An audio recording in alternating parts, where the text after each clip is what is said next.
Mga tropang nakaisip lumabas. Ayan siya. Dito kami ngayon sa Fort Abaga, guys.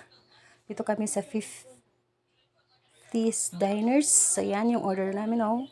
Chicken. Sulit na dito, guys, ang food nila. May chicken, may pizza, may spaghetti, may pork na malaki. As in, sulit na sulit talaga, guys. Promise. Ayan, kasama ko ngayon si Christine, si Ria, si Sis Tonet, at saka si Sis Janice. Ayan. Wala lang si Sis Ruby. May ginagawa sa bahay. Ayan si Sis Tonet, si Sis Janice. Oh, wawaki yan. Opa. Tapos ayun na, guys, kakain na kami kasi dumating agad yung order namin. Ayun yung order namin, guys. Sulit na sulit. Ang laki pa ng chicken nila.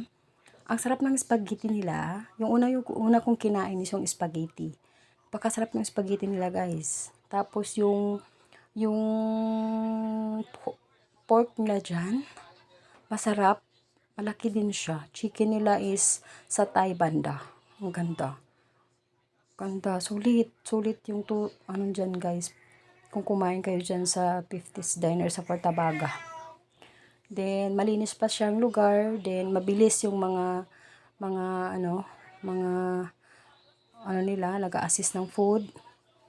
Tawagin mo lang, saglit lang sila. Ayan, nag-aasaran kami dyan, guys. Inaasar ko sila.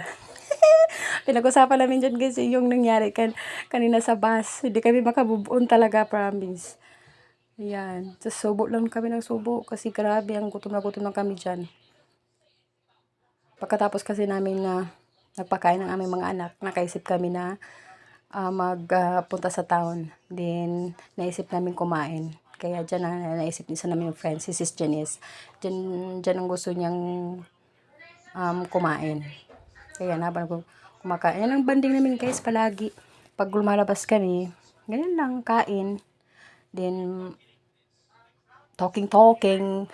Kahit ano nang pinagkikintuhan namin dyan, sana umaabot yung mga pag namin, pawala ng mga guys, pawala ng stress, mga ganyang banding, guys. Okay, guys, thank you for watching.